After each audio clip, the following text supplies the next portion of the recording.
Thanks to AHA for the invitation. I am going to make sure my windows are all in the right place. I've never shared a PowerPoint on a Zoom call before, so there are new things coming up. But hi, as mentioned, I'm Debbie, currently based in the unceded territory of the Lenape people in northern New Jersey. And it's a real honor to be participating in this conference. I'm sad that the World Humanist Congress couldn't happen, but glad that there is something happening that I'll get to watch today and at least chat with some people I know. So today I'll be talking about how secular groups can better foster diversity and inclusion. It's a big topic. I don't have big time here. And unfortunately, there's not a clear way to know everyone who's in the audience watching this. I know that some good number of people are probably members of local groups, maybe leadership in local groups, have attended national conferences. I didn't realize that there would be so many international participants. I was told that this was probably going to be primarily a US-based audience, and so that's what my talk is focused on. I apologize if there are parts that are largely irrelevant to other people, but I'd actually be interested later if you want to message me to hear how things might be different in other countries than what I'm describing.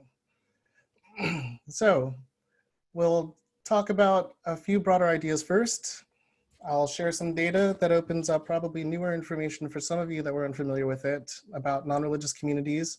Then we can drill into concrete recommendations and practicable tips that you can take with you. I'm really hoarse right now, by the way. This is what I get for practicing late last night. I like to start by defining terms.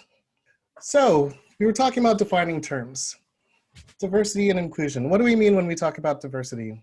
There's an example I like to give because it clarifies things for people and it eliminates some of the questions that people could ask later.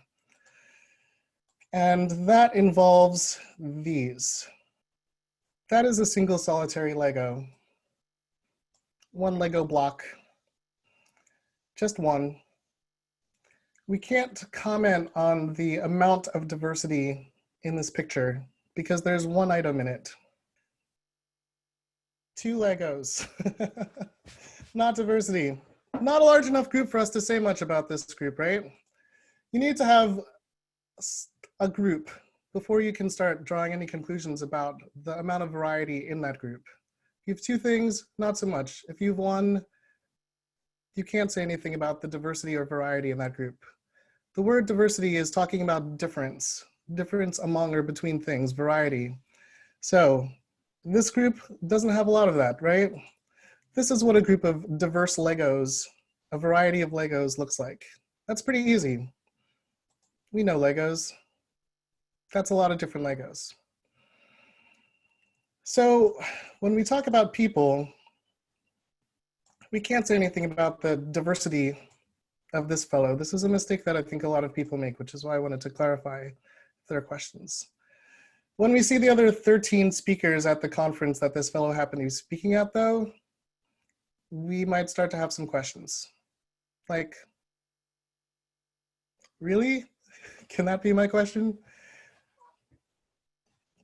That seems odd. I'm not sure what kind of environment this is going to be.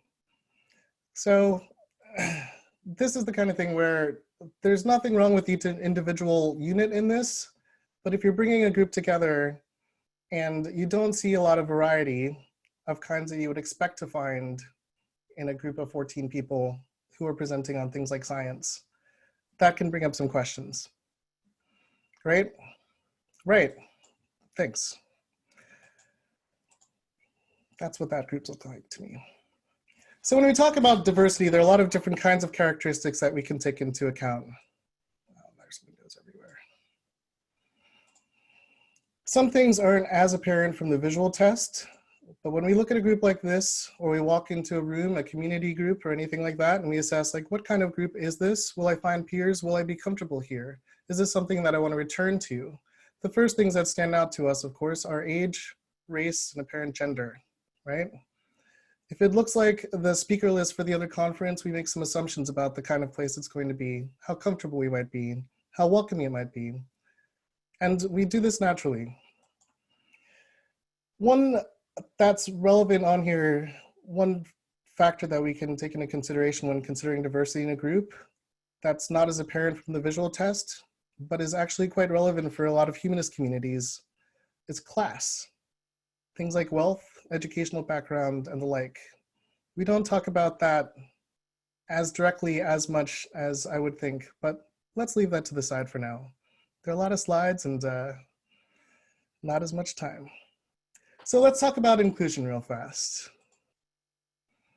What is inclusion in comparison to diversity? Well, when people talk about inclusion in this context, it means that different kinds of people can feel respected and appreciated as valuable members of their communities. It means that there's a culture or an environment that lets diverse members feel welcome, feel included, feel like they belong, feel like they can be part of the group. It's not as easy to show in pictures as diversity, which is one of the differences here, because it's a practice, it's a culture. Many of us who are non-religious have stories that we could tell, or we've heard stories from people we know about being in places where we feel like we don't belong because of our non-religious status. Or we've been told actually that we're not welcome there because we're not religious. Some members of the audience are familiar with the US Secular Survey, which I'll talk about for a bit. American Atheists partnered with lots of other secular organizations in the United States to conduct a nationwide survey of non-religious people. It was done last fall and attracted nearly 34,000 respondents. We were expecting maybe 10,000, so that was a pleasant surprise. Among other things, we were interested to learn more about the rates of discrimination and marginalization and stigmatization that non-religious people face across the country, as well as the effects of minority stress on non-religious people. You can check out the full report at secularsurvey.org, but I'll go through a little bit of the relevant data for this talk quickly. Now I'm showing a chart that shows the percentage of respondents who reported experiencing negative events related to their non-religious status in various areas within the last 3 years. So for example, about 55% of respondents to the survey reported a negative event with their family because of their non-religious status in the last 3 years. Almost half of the people who said they have military experience reported that a negative event happened to them. About 22% of respondents said something happened regarding their employment, and about 18% experienced a negative event related to their non-religious status in mental health services, which is one of the things in this report that's a crying shame. A significant minority of respondents reported being excluded from social gatherings and events because they are secular or non-religious. I'm assuming that probably a good chunk of those are family related, but who knows? These things, of course, have an impact. We heard from focus groups actually at the American Atheist Convention last spring when we started this data collection project, that people often felt like outsiders to society. They felt isolated, especially when they lived in more religious areas. A quarter of respondents reported that they often experience one or more indicators of loneliness or isolation. About 1 in 6 of the people in the survey showed signs that are likely connected to depression.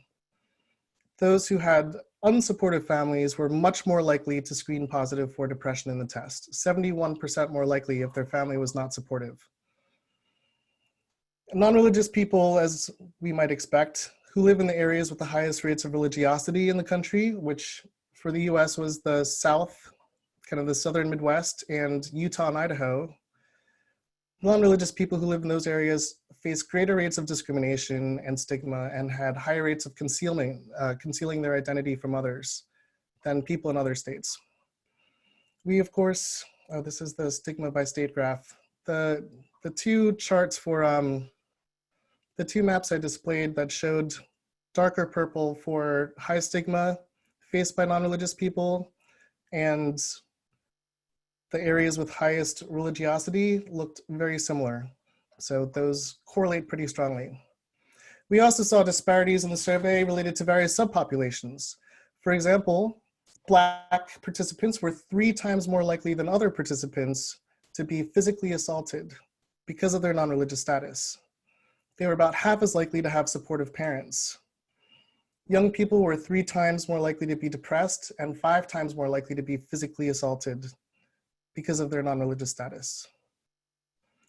Interestingly, for this survey, we saw that participation with local or national secular groups or secular activities, or even membership in a secular organization, was a protective factor that reduced likely depression. So between like 25 to 35% compared to those who were not at all connected to groups. That's astounding to me. Changing depression rates for non-religious people who are not involved in community and non-religious people who are involved in community by a rate of 25 to 35%, it knocked my socks off. But you can find out more about the survey and see the full report at secularsurvey.org. Take a look. So if you've wished your community was more diverse, I hope you also are interested in doing the work of fostering an inclusive community, which is not just wishing, it's actually working. It's saying, what do we want to be and why? So what kind of work might that be? That's a great question. Thanks for asking, everyone. But I'd want to ask a question of people first. If I were contacted by a local group member or approached by someone at a conference after giving a talk or something and asked, like, how do we get more members of group X into our group? We're not representative for our community. The question I would ask them is, why?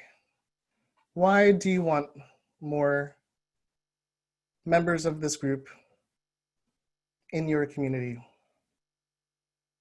If we were doing a workshop right now, I'd want to take a moment to just spend some time getting answers from people about why. So I think the first answer, the gut instinct, is people walk into a room, they look around, they think the group looks embarrassing. They think they're missing something. They think if someone walks in who's belonging to a group that's not represented well there and maybe should be, that's shameful. And so they're just like, we need color, we need youth, we need other people in this room that we don't have. How do we get that, right? That's legit. I'm not saying it's not legit. It's a fine reason. You say something's missing. That doesn't explain why we need to do what we do though. So I'd love it if groups would address this question more seriously. If leadership teams want to take this seriously, if you're involved in a local group or a national organization, and you say, why don't we have more people from Group X involved in our group? Ask yourself why you want that. I'll give you some of the reasons that I think we have. We don't have time to go into all of them, but I'm sure that some of these are answers that you're coming up with maybe in the chat that I'll take a look at later. Besides it kind of feeling embarrassing, you know, you don't want to necessarily post a group photo on Meetup if it's 45 white people of a certain age, for example, is two, often our groups are in pretty diverse environments. They might be in cities, for example. We might have high minority populations, things like that. There's certainly people of different ages all around the place. And people have different experiences. If we are committed to trying to live as good humanists and live our values truthfully, this lack of representation of community members in our social spaces reinforces our ignorance. It can reflect our blind spots, which diminishes our ability to live our values well. If we want to serve our community, but we are blind to what's going on in huge chunks of our community, then we can't do as good a job of serving our community. And later on, I know there's a presentation on the 10 commitments, and it's interesting to think about how limited we'd be in those commitments if we really knew nothing about our community, or not nothing, but if we didn't have good information about how others live around us, or even in other parts of the world, right? A third reason is that besides these other considerations, if our communities lack diversity, if they're not reflective of the regions we're in, that likely means that there are people out there in our local communities that really could use what our groups can provide, including support, including connections. You know, think about the people who are responding to the survey, and also how difficult a time this might be for people because of the pandemic. If they don't know that your community is there and can help or be a place for them to just get respite from a potentially religious household or anything else, that's a real loss. And your group can do a better job of being a good humanist group if people know you're out there and you're able to connect with these different communities. We can all be better at living our values. So let's look quickly at some things that we can do in our groups, all of us. First, I'll leave this why up. Ask yourselves why. Go through the process as a group, as a leadership team, I guess first, of clarifying your vision and clarifying your values for your group. What do you want to be? And who is your group for? There are some groups that are probably very comfortable with what you're doing, and you just wish that other people would be involved. So you're just sad about the lack of participation from some communities. If so, I wonder if your group has seriously considered the needs of people in these other communities. Your group's activities may not be relevant to them. And it might be hard to put yourself in someone else's shoes to figure that out, but that's part of the exercise and the work that you should do. Another thing that should be a factor in this is that we recognize that this takes time and patience. You can't make the decision to have a diverse and inclusive group and then 3 months later, bam, it's done. You did it, good job. And we all make mistakes along the way, but we should learn from those and adjust our beliefs and actions. If you're serious about building a more inclusive local community, then your leadership team should be ready to commit to the work that needs to be done, and that includes educating yourselves and providing space to have the hard discussions about why you want to do this and where you might have your own blind spots and biases. There's lots of information online about diversity, equity, and inclusion, so I didn't shove it all in this short talk, but if you're serious about it, there's work you can do. Another thing, advice for leadership teams, is you want to make sure that you bring your group members along in this process.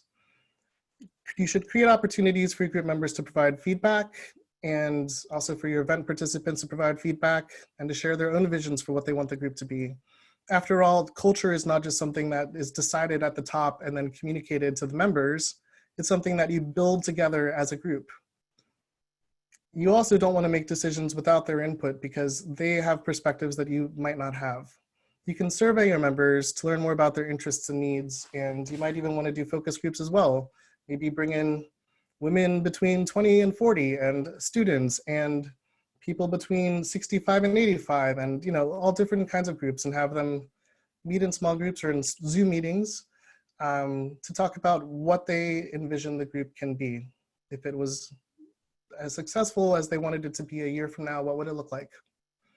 And last advice for leadership is to expand your leadership. Representation is important, including on your board and leadership team. And last, I'll go over a couple suggestions for some tangible events and activities real fast. Let's see my time. Oops. I want to leave time for a couple questions. So I'll just have a few suggestions quickly.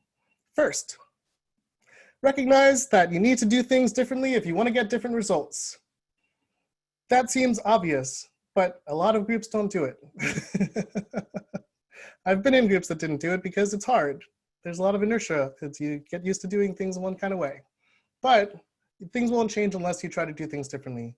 Also recognize that if you succeed in bringing in different kinds of people, your group will change. You won't have the same group. That's what difference is like.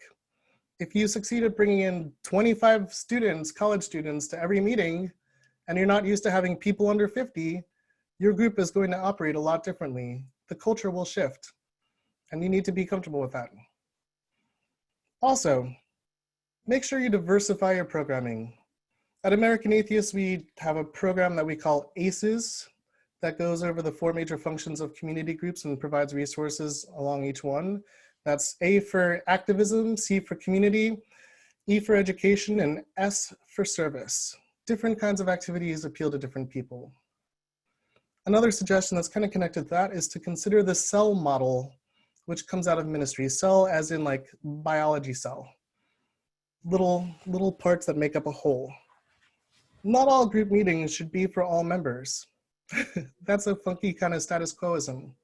There are successful mega churches that have brought in 10,000, 20,000 people on a Sunday, but that's not where people build their relationships. They build their relationships by joining the small group meetings over the course of a week for, single men in their 30s Bible study night, or hiking club, or knitting club, or, all kinds of things, widowers. And in these groups of, 4 to 8 people, they make their friendship. And then they go to big church on Sunday and they see a couple people they know maybe, but that's not where they have their best community relationships. You can make cells, small groups, as long as you have people to run them. And now we're in Zoom land, so it's easier in some ways, around shared interests. If people are interested in Bible study or history study or politics argument or other things, there's an opportunity for that now, as well as groups around identity and experience, like women's groups, book clubs, movie night. You can use the results of the aforementioned survey to shift your programming and also find volunteers, hopefully. You can build partnerships with other organizations in your community to increase diversity within your own group. Your goal in building partnerships with other organizations is not, let me find as many of their members to join my group necessarily. It's actually to do good work and plug in with different groups around your community that might not be coming to your meetings. But it can be a happy result that you also attract new group members. You can do co-sponsored events, bring in speakers. A lot of groups are doing this kind of thing already. I tried to frame most of these recommendations so that they can apply even if we're all just having Zoom meetings for the next 6 to 8 months. There's one thing that I haven't seen humanist groups do yet. Please let me know. I'll check the chat in a minute to see if anyone's group is doing this. We talked about like mental health and support, and certainly there's a strong need for that in these bizarre times. I wonder if any humanist groups are having, like, to me, it would be great to have like a coffee kvetch instead of a coffee clatch, where every other week for an hour and a half, I get together with 6 other people and we just vent, rant, we complain, and we just wallow in our misery for a minute, and just be like, I find that a lot of progressive activists and humanists feel bad about feeling bad because we know other people have it worse and we know that we're privileged, right? And so when I lost my power for 4 days last week and I was like, oh, if I don't get it back by Saturday, I have this conference. Oh, my fridge is melting. Oh, there's nowhere to go because all the Starbucks and things are closed, and what'll I do? I felt bad complaining about it, but I really could have used just a good,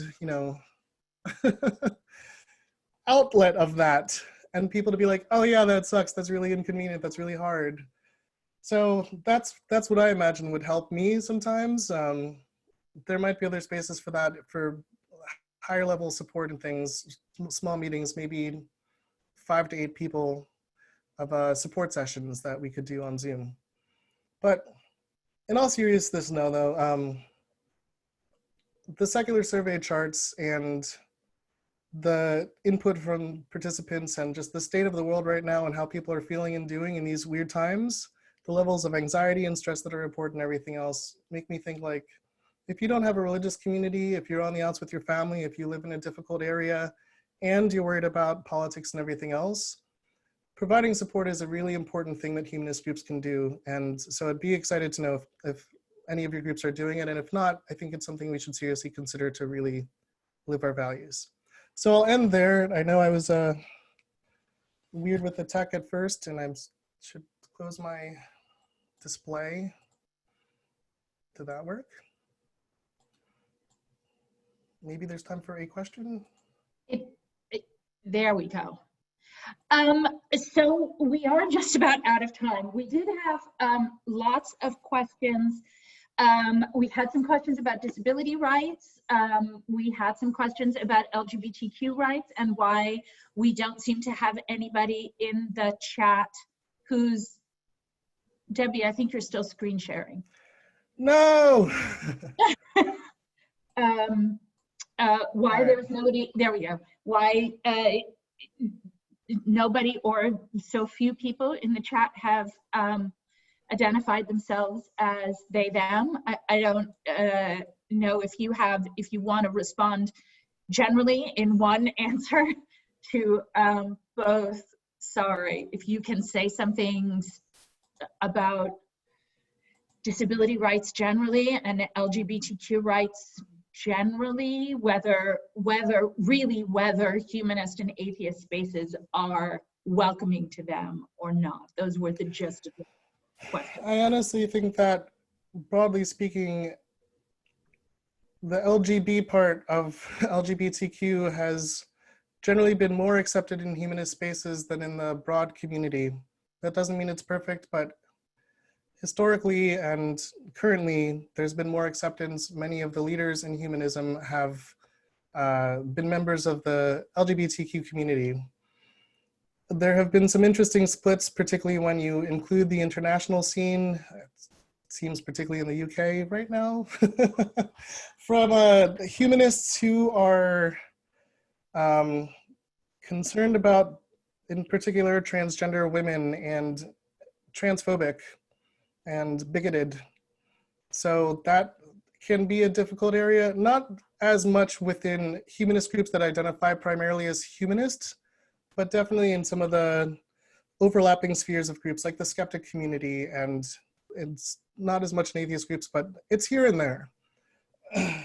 Right. It's there.